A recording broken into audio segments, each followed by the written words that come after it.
Welcome back to the Ed Show. 1 week before a key deadline for negotiations, U.S. officials are accusing Israel of spying on the U.S.-Iranian nuclear talks. Espionage among allies, of course, is nothing new, but the story doesn't stop there. U.S. officials say Israel leaked details of the talks to U.S. lawmakers in order to drum up congressional criticism over a deal.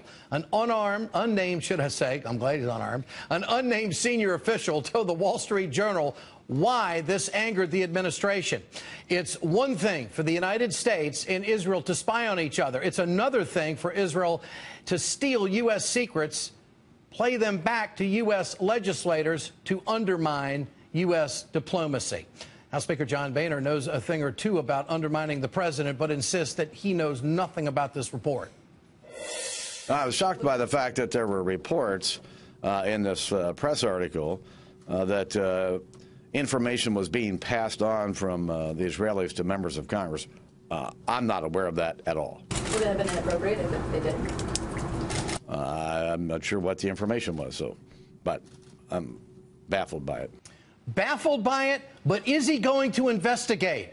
Will Mr. Boehner go into his own caucus and start asking questions? Is this story in the Wall Street Journal true, fellas? Because if it is, we got some serious problems. But Boehner just throws it off. Well, I don't know anything about it. Boehner travels to Israel next week to meet with Prime Minister Benjamin Netanyahu. A senior official in Netanyahu's office has denied the allegations, calling them utterly false. Joining me tonight, Rabbi Shmuley, Boteach, founder of This World, the Values Network, and Steve Clemons, MSNBC contributor and editor-at-large for The Atlantic. Steve, you first tonight. What do you make of this? If this is true, what are we looking at?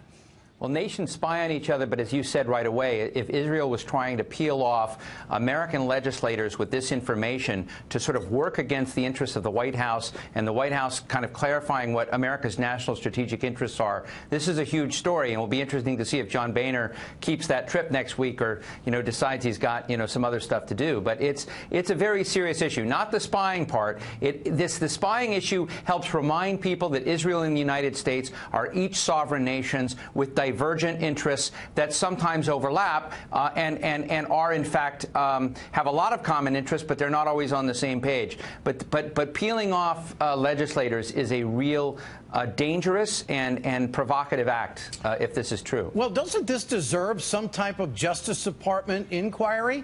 Absolutely.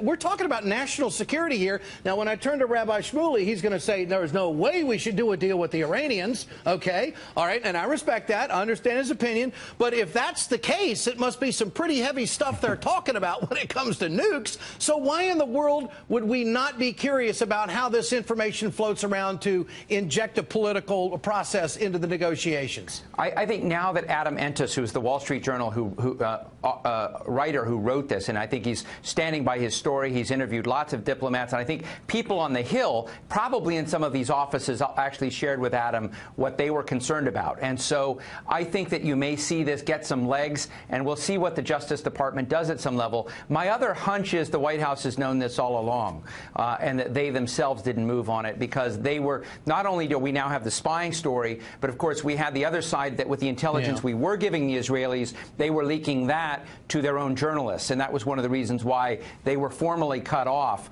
in a lot of the sensitive information that we were sharing with our allies on the Iran deal. All right, Rabbi Shmuley, do we believe Benjamin Netanyahu? Ed, let me ask you a question. The news that Israel's spying on the United States or vice versa. I mean, the Pope is Catholic, right? I mean, the most obvious thing in the world. You spy on me, it's my fault. I spy on you, it's your fault. I mean, that's kind of the world that we live in now. I've been listening to your conversations for years now. They're interesting. So what do we do about a story that Israel has to inform American legislators about what the administration is negotiating about? That's what's so bizarre about it. So you're saying that actually Netanyahu's doing us a favor. Well, the United States is keeping Congress totally out of the loop. Not true. They want to go to the Security Council to get this deal ratified, but not to the Senate, even though it's an arms control treaty, and there hasn't been an arms control treaty that has not been ratified by the Senate. It's actually in the Constitution. But let me ask you this. The Wall Street Journal is saying that the one piece of information that the Israelis leaked to Congress, the big piece, was that 6,500 centrifuges were going to be allowed in this deal. That goes against 2 United Nations Security Council's resolutions, now, which were supposed to be several facets to this story. If I'm in Congress, if I'm in the House, and I'm in a position of authority, and I have a certain amount of power, which all of them do, especially Mr. Boehner.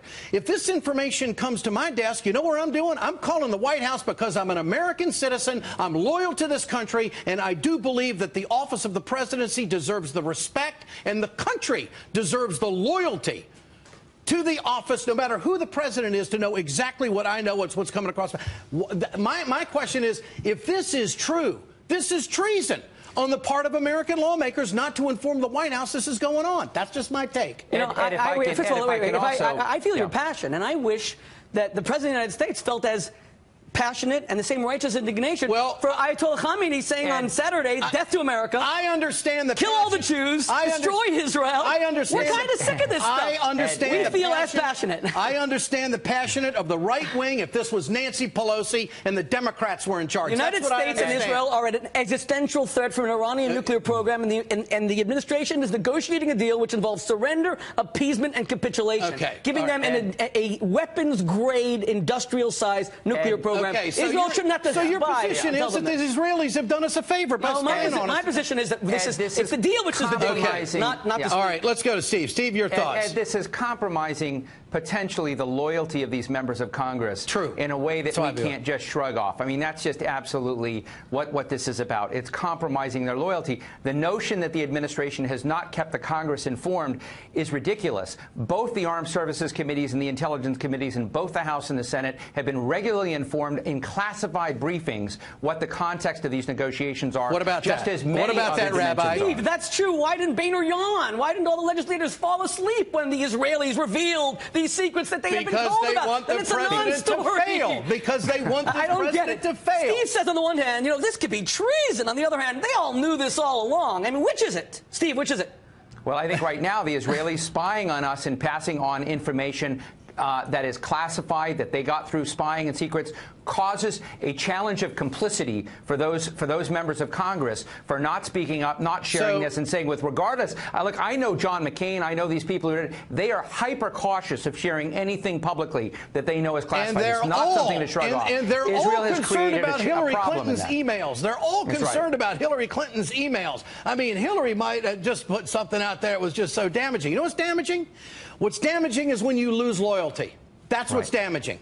You want to have a great team, first thing you got to have is loyalty. If you don't have loyalty to your people, I don't care what you're doing, you've got no chance of success. This is the truth. This is a non-story that was leaked. It's not a non-story. Steve is quoting John McCain. John McCain really summed it up on Sunday when he said the president is having a, quote, temper tantrum. His candidate lost the election. He's been saying the most unbelievable I've things. seen Senator McCain have a lot of temper tantrums. This story was leaked to make it look terrible. That is the pot calling the kettle black. John McCain tries to cool people off. I mean, and we will leave it there, gentlemen. That's a good one. Thank you. All right, Rabbi Shmuley, Boteach, and also Steve Clemons. Great to have you with us tonight. Coming up, Angelina Jolie's latest health decision sparks conversation about cancer prevention.